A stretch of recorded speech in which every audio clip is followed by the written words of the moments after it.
So let's see.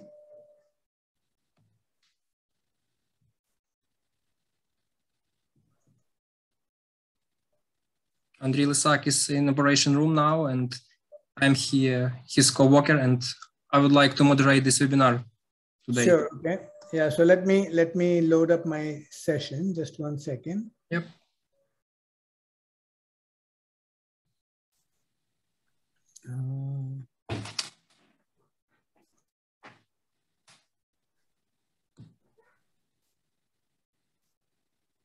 May I help you with something?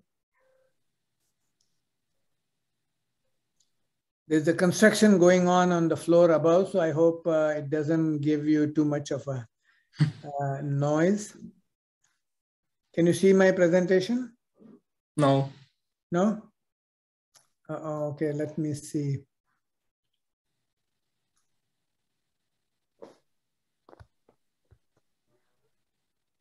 Share screen. Yeah. First of all, you should open your presentation and then share screen with this presentation. Yeah, it's open. So yeah. Can you see that now? Yes. Okay, that's good.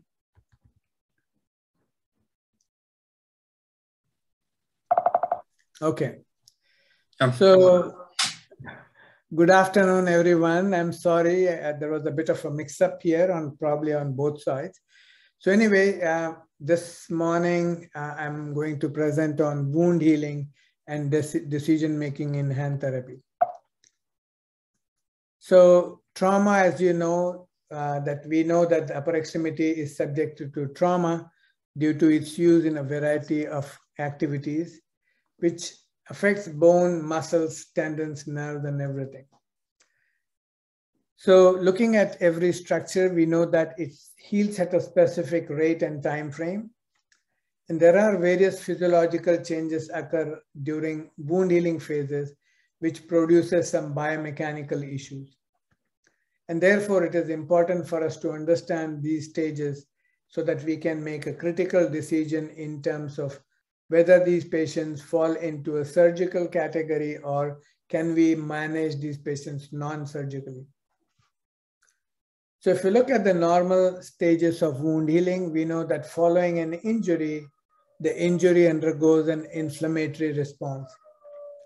So the first phase is inflammatory phase. That is essential to prepare the area for healing. And because of the increased inflammatory process that goes on, there is an increased volume distally, and therefore the extremity assumes a deformed posture. So in this situation, it's important that we make sure that we are elevating the extremity and use the proper positioning in an anti-deformity posture or position. The inflammatory phase then changes to Fibroplastic phase, and the main function of the Fibroplastic phase is to rebuild structure. So there are few phases occurring during this phase, the one being epithelialization, and then the second being wound contraction. And then later on, the body is laying down the fibroblast, making tissues immobile. Studies have shown that if you completely immobilize the extremity following an injury or following trauma, there is a reduction in production of glycoaminoglycans. Studies have also proven that once you mobilize in a controlled manner, you increase the production of glycoaminoglycans that works as a lubricating mechanism in between the fibers that are being laid down. The wound then later on enters into a remodeling phase, which provides a final form to the wound. So this is a crush injury to the hand or transmetacarpal amputation, and this has now healed. So in remodeling phase, body is building up collagen and taking off some collagen. So that means that the newer collagen is laid, whereas the older collagen is taken off. And this is to control the amount of scarring in that particular region. So during inflammatory phase, we know that mast cells release hyaluronic acid and other proteoglycans into the wound, which binds with inflammatory fluids. it then creates a gel-like structure which coagulates over time, maturing into a dense scar. So during inflammatory phase, because of vasodilatation, we see that there's an excessive inflammatory fluid that affects the joint position. So especially if you look at the hand, you have a dropped wrist. As a result, the tension is placed on the extensors, and therefore extensors pull the metacarpophalangeal joints in hyperextension, which subsequently causes flexion of the PIP joint, and then the thumb gets adducted. So this is the typical deformity posture as during the inflammatory phase. During this time, there are a couple of things that happen. One is phagocytosis, means decontamination of the wound. And as the decontamination process, that is phagocytosis, is completed, the patent blood vessels in the vicinity then produce new blood supply or new blood vessels, and that process is called as a neovascularization. So the studies have shown that fibroblasts respond to chemical signals from macrophages that helps in activating the repair cells. So the process, the video that you saw is called as the phagocytosis process. And once that is complete, then the new blood vessels start to form in this region. So we know that inflammatory phase lasts for about 4 to 5 days, and then it changes to fibroplastic phase. So during fibroplastic phase, there are 3 phases occurring simultaneously to achieve the closure of the wound. The first one is epithelialization. The epithelium grows from the adjacent side, and then as it starts to grow, around 4-day mark following an injury or following a surgical procedure, the wound starts to contract. So everything starts to shrink over time, and as a result, it makes the tissues immobile, and especially if these tissues are crossing over the joint, then you have an effect on the joint surfaces.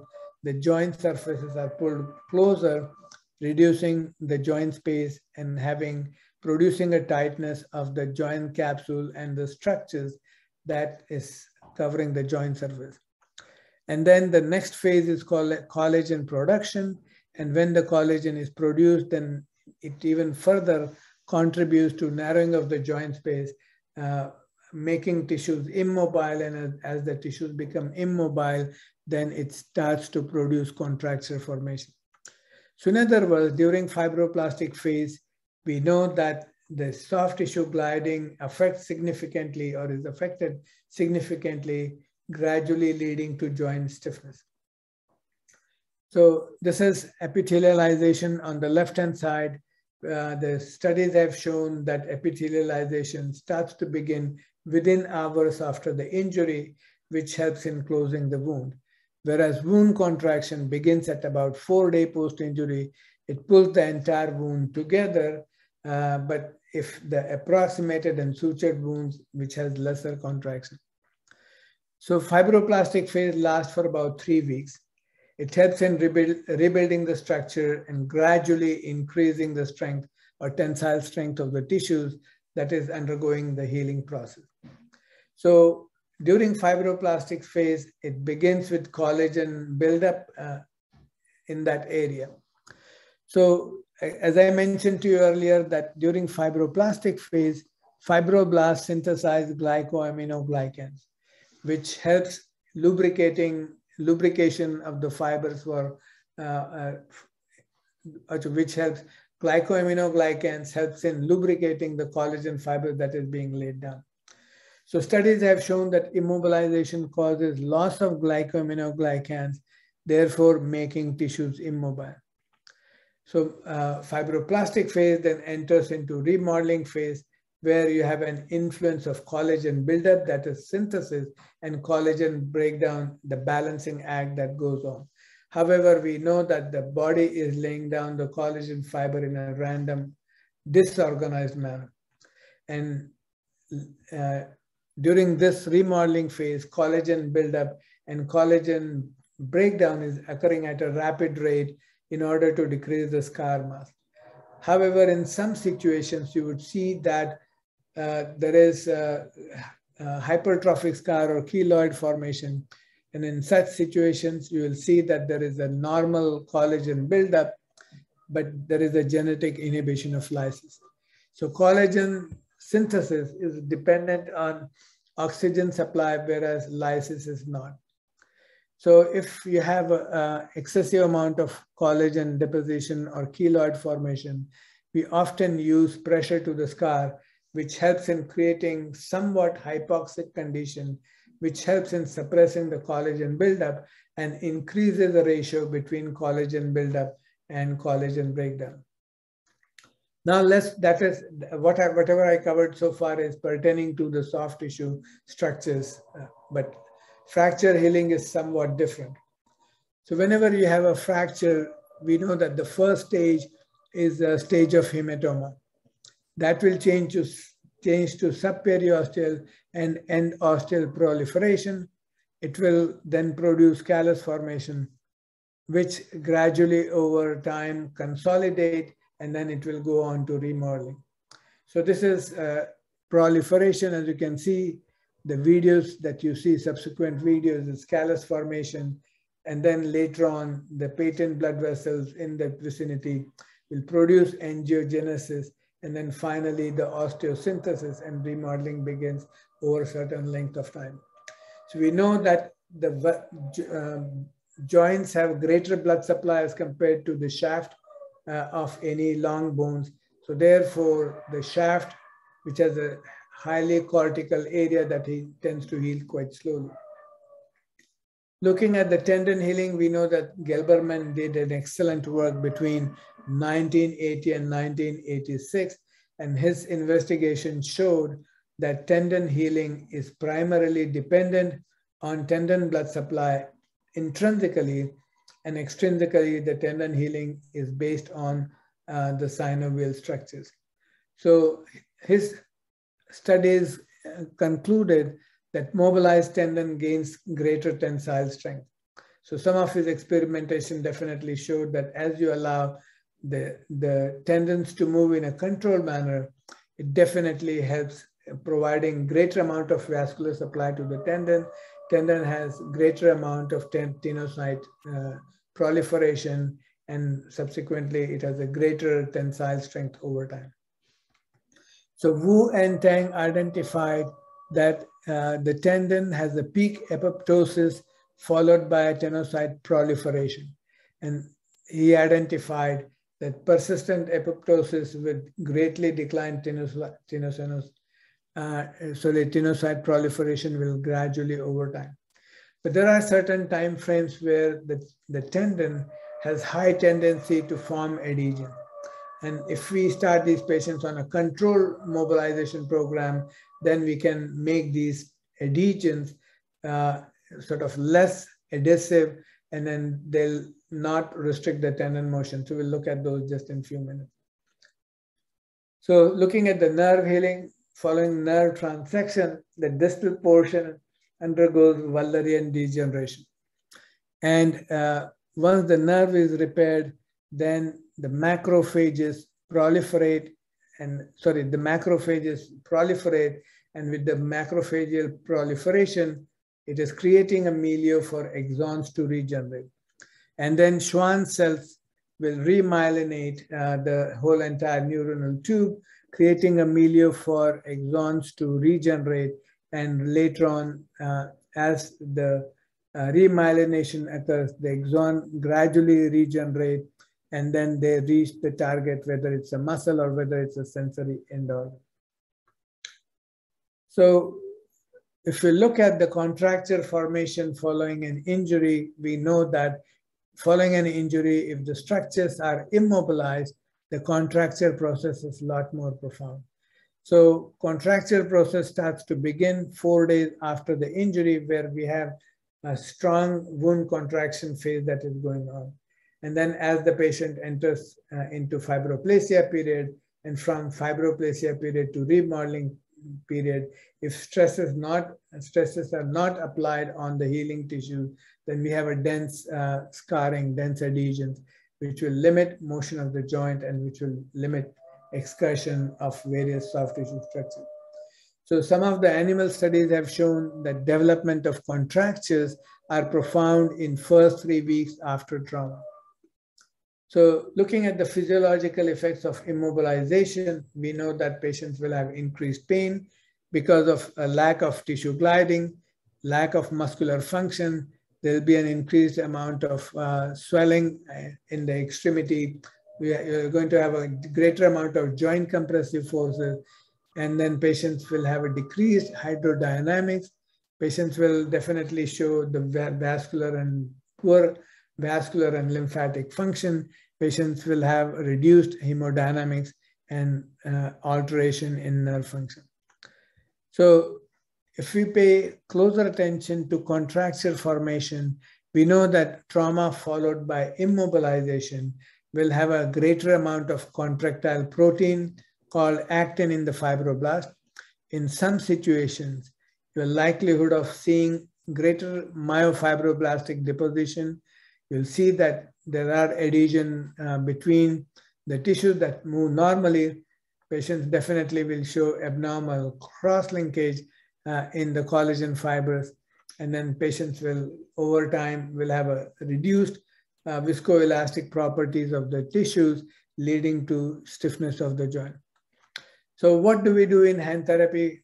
So we must understand the mechanism and level of injury, and we must take into account whether it's a non-surgical management or surgical management.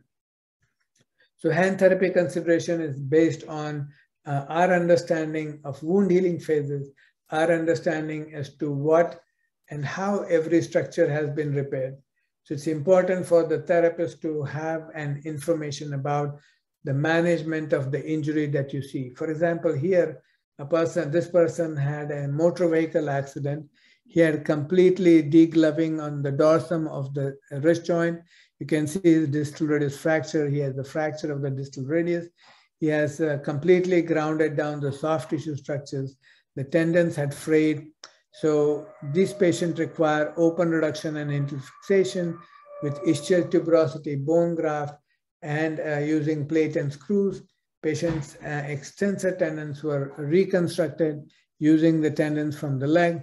And upon completion of extensor reconstruction, patient then had contralateral radial forearm flap with skin graft.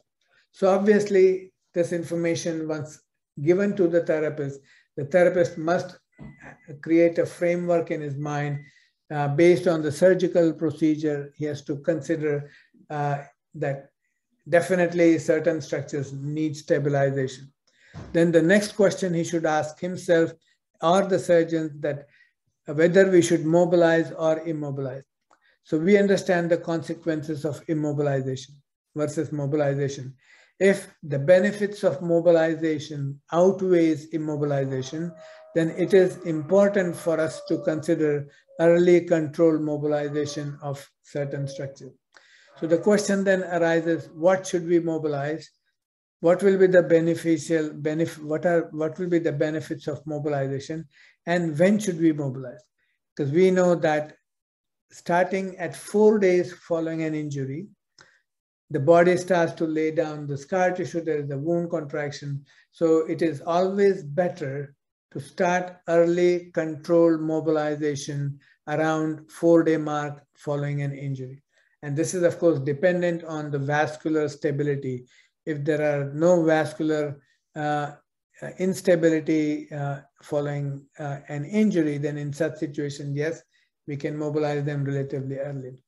And then the question arises, how much mobility should we permit? So we can very well understand that the stress placed on the tissues that have been repaired, the stress is placed on the tissues that are recovering during the healing phase, can withstand some amount of load. In other words, shorter arc of motion that we permit these patients will have a very limited load distribution at the repair site. On the contrary, the load control mobilization program definitely will help in building up or bringing in a greater amount of blood supply to that area. The tensile strength will definitely improve over time, and ultimately the results will be relatively much better. So we understand the effect of mobilization. The physiological effects have been well studied. It has been proven and shown that early controlled mobilization helps enhancing the collagen quantity. It helps in normalization of the tendon blood supply. It helps in increasing the tensile strength. Because of mobilization, it helps improving joint hydrodynamics. It helps improving the hemodynamics, lymphodynamics, and ultimately it gives us a superior outcome. So let's look at effect of stress on tissue healing. So we know that the collagen fibers are randomly deposited in both linear and lateral direction. And this is diagrammatically, this is what you see, that there is a cluster of collagen laid down abnormally. So we can very well see that if the person has a dense tissue, his likelihood of having cross-linked scar. So the question arises that whether we can make this dense scar convert into a pliable scar. So we know that the pliable scar or pliable tissue has a loosely coiled scar. So we can very well say that if we induce some stresses during the period in the beginning, we can definitely create a mechanical chain. So for example, by applying limited stress on the tissues, that is in a form of a cluster, as we exert stress on the tissues in a linear direction, we are reorientating the collagen fibers in a linear direction. And gradually, as we are applying controlled stresses periodically during the day over time, we can make the collagen deposition much more in a regular manner. And this will help building up the tissues in a nicely organized manner, which will then create a greater excursion of these structures. So looking at this, we definitely can introduce some tension and then apply these stresses, especially internal or external stresses, which will have an effect on wound area during the healing phases. So mechanically, we have seen that for successful remodeling of the tissues, we can introduce some forces right from the fibroplastic phase and onwards. And then we have seen that we can apply low load, long duration application of stresses over time to create mechanical changes at the tissues that are undergoing healing process. So we have used total end range time or daily end range techniques to create a mechanical elongation of structures or create a mechanical or reorientation of the collagen fiber in the direction of stresses, which will not limit the excursion of the tendon and which will not limit the motion of the joint. So how do we apply these stresses? So internal stresses during inflammatory phase can be safely applied and also can be increased somewhat in early fibroplasia period. So what are these internal stresses? So it's a mobilization of periarticular structures such as muscles and tendon. We perform gentle passive range of motion initially. So this is like a warm-up exercise of the joint so that the joints are not offering greater amount of resistance when we encourage these patients to perform active assisted range of motion. And from gentle passive range of motion, then we go on to performing active assisted range of motion and then going on to the active range of motion. And this is by using, applying controlled motion program. So you can begin with, say, 30 degrees of motion at a particular joint, going into flexion, 30 degrees in extension, depending on the case maybe.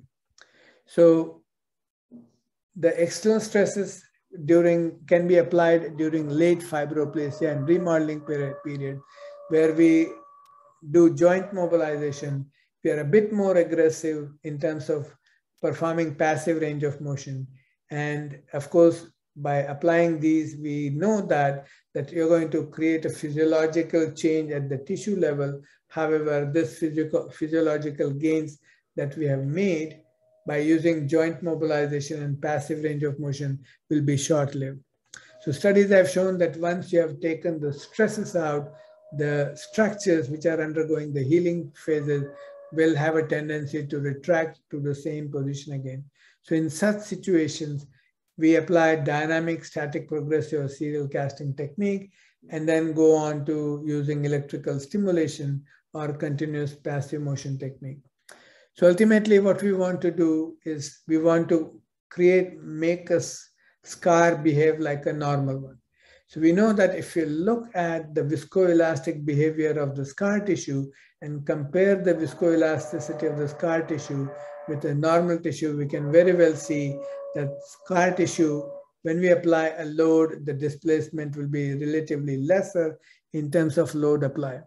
Whereas when you apply a load on a normal tissue, the displacement is much greater, and the moment you let go the load, the return of these tissue is very slow and follow a different path.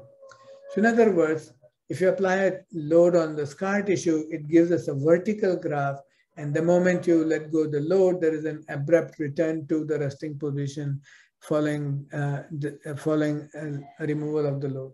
So we want to create a scar that will work like a normal tissue.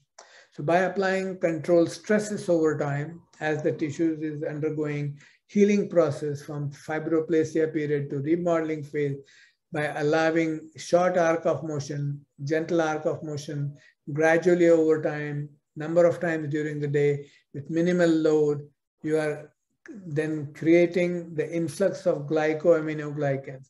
And we saw that during fibroplasia period, the motion is the one that stimulates production of glycoaminoglycans that works like a lubrication system for the collagen fibers that are being laid down. So with fractures, the studies have shown that acute loading and micromotion promotes healing. And it has also been identified that stresses and strain influences angiogenesis. It helps in increasing the blood flow and increasing rate of healing with strain. So when you apply some load on the fracture side, not a bending force, however, the compressive forces, it will give you greater amount of arc of motion over time. So this is a patient who has a fracture of the proximal phalanx. And we know that proximal phalangeal fracture often has an apex volar. The patient had a massive angulation about 45 degrees here, who required open reduction and intel fixation using plates and screws. So upon having this patient in hand therapy, we identified that patient had 30 degrees to 50 degrees arc of motion actively. So how do we then increase the arc of motion at PIP joint? So we provided these patients with the thermoplastic circumferential splint, and then performed passive PIP joint flexion and extension. And as we gain more PIP and DIP joint flexion and extension with the thermoplastic splint, we encourage the person to perform resisted extension and resisted flexion. So by performing resisted flexion and extension, the tendons that are having tendency to scar down at the fracture side kept on moving in the direction of stresses, and ultimately the patient had full range of motion upon completion of treatment at about 6 or 8 weeks post-operative. So this is another case who had a middle phalangeal fracture, as you can see right here. The only option he has is to have an insertion of K-wire. So imagine if a K-wire was inserted going from the distal DIP joint to PIP joint, you can imagine that there'll be a spot welding of the articular surface at the distal phalanx, spot welding of the PIP joint, and then on top of that, the extensor tendons right here, and then flexor tendons right here will scar down. So the patient neither will have PIP joint nor DIP joint. So ultimately, the finger will be quite stiffer. So having looked at this, I decided to provide these patients with the resting splint like this. However, immobilization would have caused complete stiffness, entire stiffness of the PIP as well as DIP joint. So instead, we decided that patient will be in a resting splint like this. However, on a daily basis, at least 4 or 5 times a day, he'll perform active range of motion of the distal phalanx, and the thermoplastic splint is stabilizing the proximal phalanx as well as middle phalanx so that we could focus on regaining gliding of the terminal tendon and gliding of the profundus. So we gave him another splint and encouraged the person to perform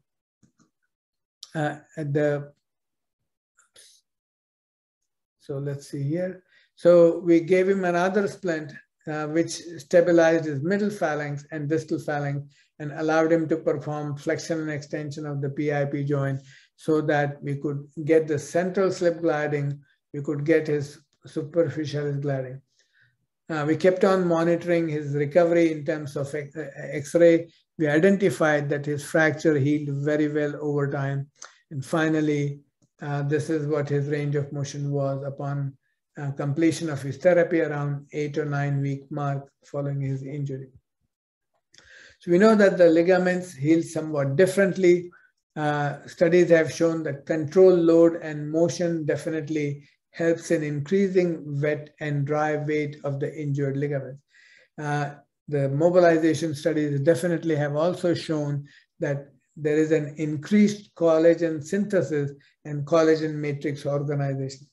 Patients will have, with the controlled mobilization program upon reduction of the PIP joint dislocation, as you see right here, controlled mobilization with buddy tape will help more rapid return of the normal tissue DNA content, and the ligamentous structures will definitely have a greater tensile strength. So this is a patient who had a PIP joint dislocation, and that was reduced in the emergency room. The patient was then referred to hand therapy. We used buddy tapes, taping the fingers together and allowing him to perform controlled arc of motion at least 4 to 5 times a day, doing 15 to 20 repetitions. So looking at the tendons, we discussed that Gelberman identified that mobilized tendons gain greater tensile strength. So his original study was on canine model.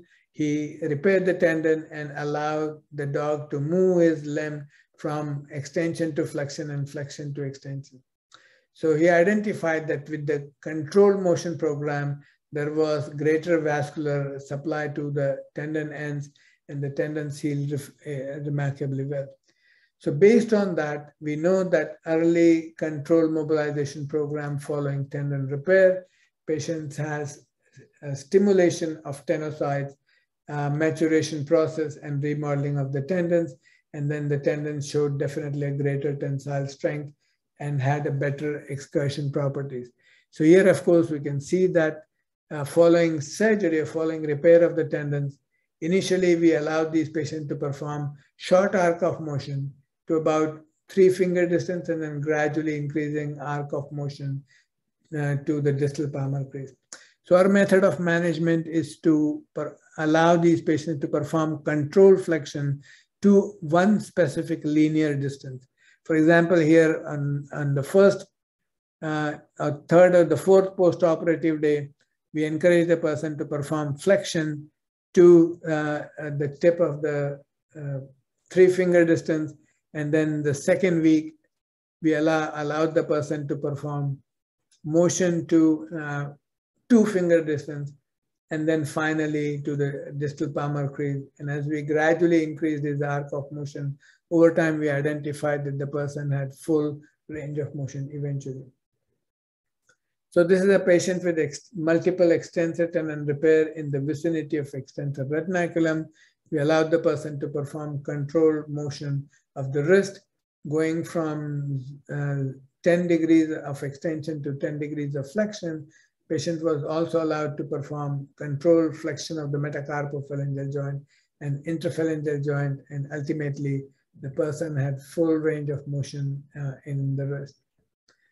So multi-tissue trauma, I presented that last time. This patient had a transmetacarpal amputation requiring open reduction and interfixation. Once the vascular status was stable, we started performing very gentle range of motion of the wrist, going to about 20 degrees in flexion, 20 degrees in wrist extension. MCPs were allowed to go to about 30 degrees from full extension to 30 degrees of flexion. IP joint flexion was performed in a controlled manner, again, from 0 to 30 degrees, and we kept on increasing arc of motion by 15 degrees on a weekly basis.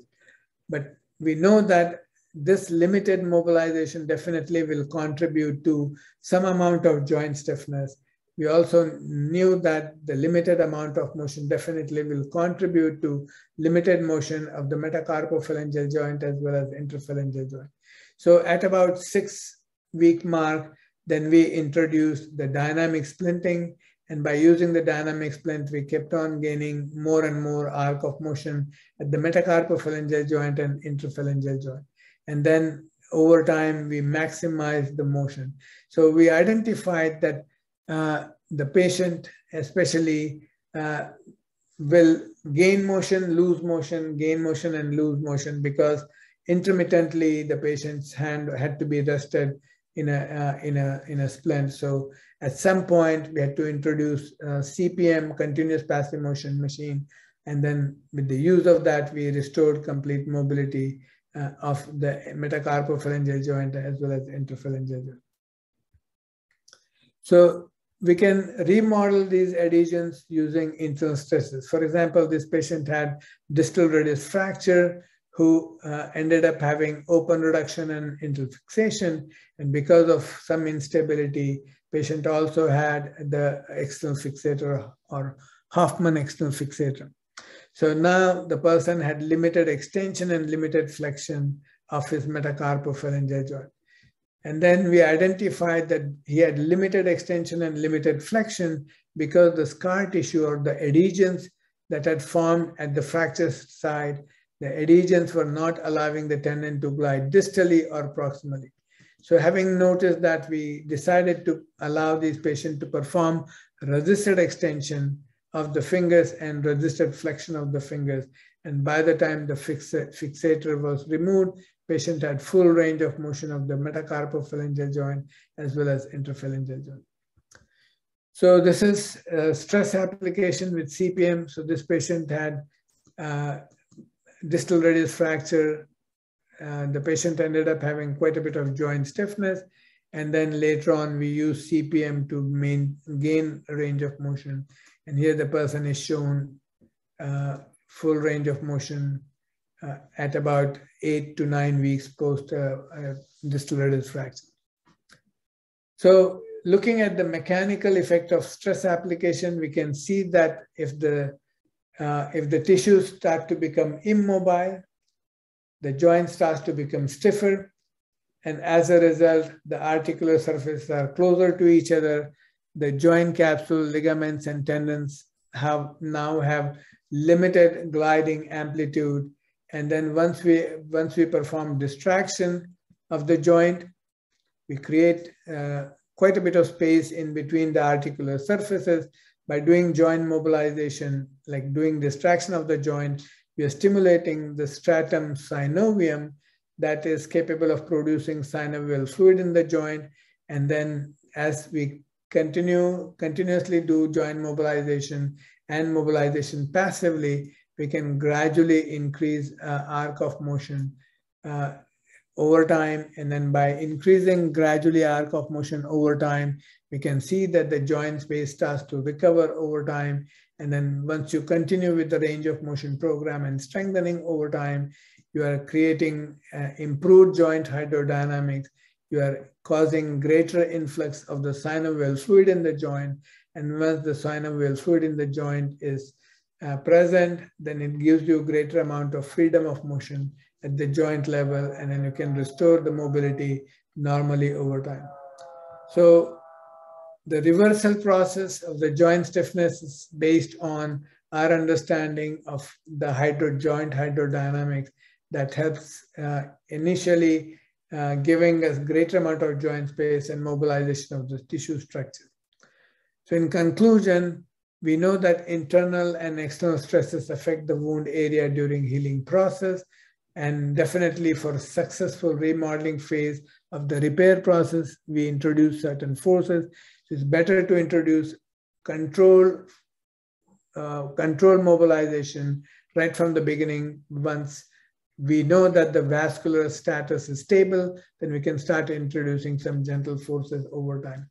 And then then stress and strain when applied correctly definitely produces greater physiological changes during tissue healing. And therefore, early control mobilization must be considered for optimum results during the management of any injury, so to speak. Thank you. Thank you very much for your brilliant presentation. Thank you. I am satisfied with it. We can also extrapolate this knowledge not only for hand surgery, for shoulder surgery, for elbow, how to avoid stiffness, contracture. Wow. Right. I'm impressed. Thank you. We haven't any questions yet in chat and question and answer box. Okay, Alex, if you have any question, please put it on question answer box on the chat. Should I print the handouts and send that to you so that you have that available and you can distribute that to people? Yes. I don't know whether you recorded the session or not. Yes, we recorded this session. Okay. If you don't mind. Okay. Yeah. Okay. Thank you very much for participation. I hope to see you next webinar. Sure. Okay. Yeah. So have a nice day. What would you like me to stop. Shrikant, we have one question to you. Sure. Yeah.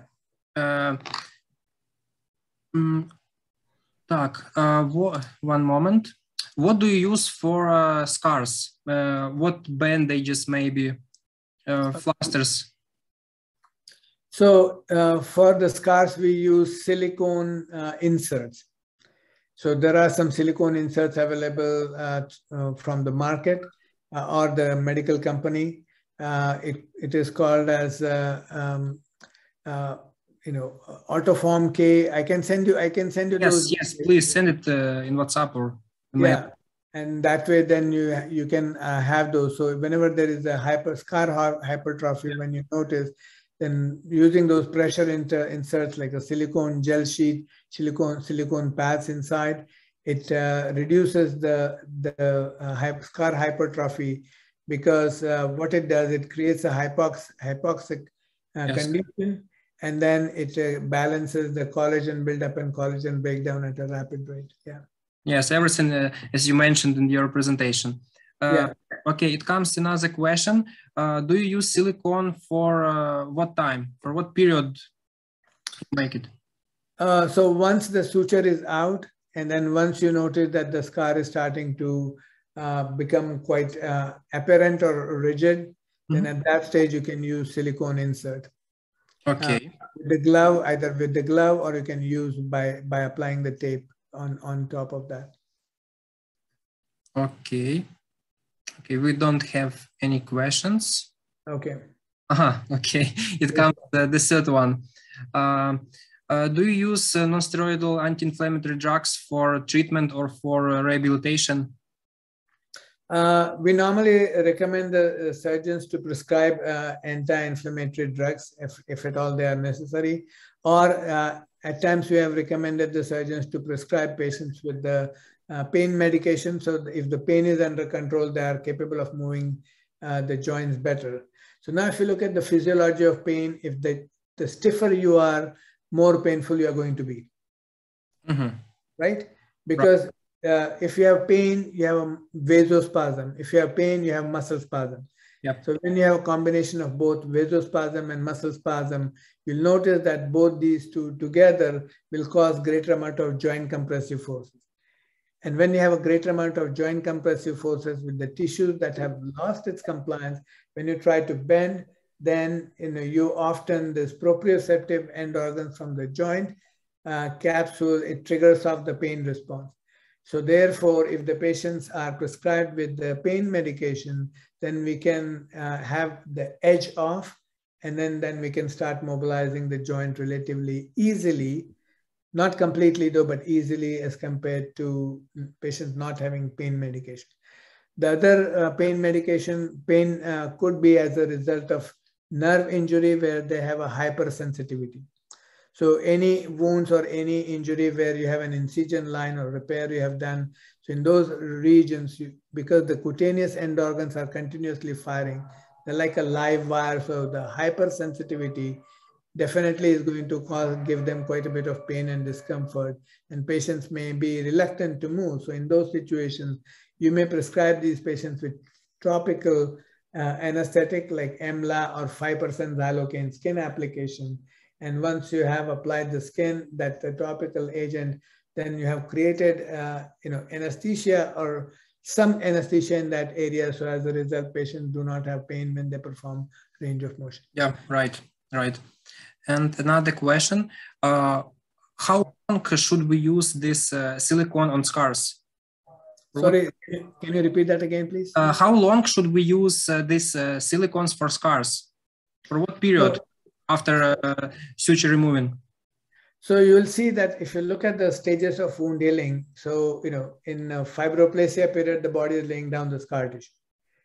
In the remodeling phase, even though body is making its maximum effort in taking away the older collagen and putting a newer one, you'll see that that process will continue for quite some time. So if it is a scar hypertrophy, then you may consider using that for a good 3 to 4 months or maybe even longer.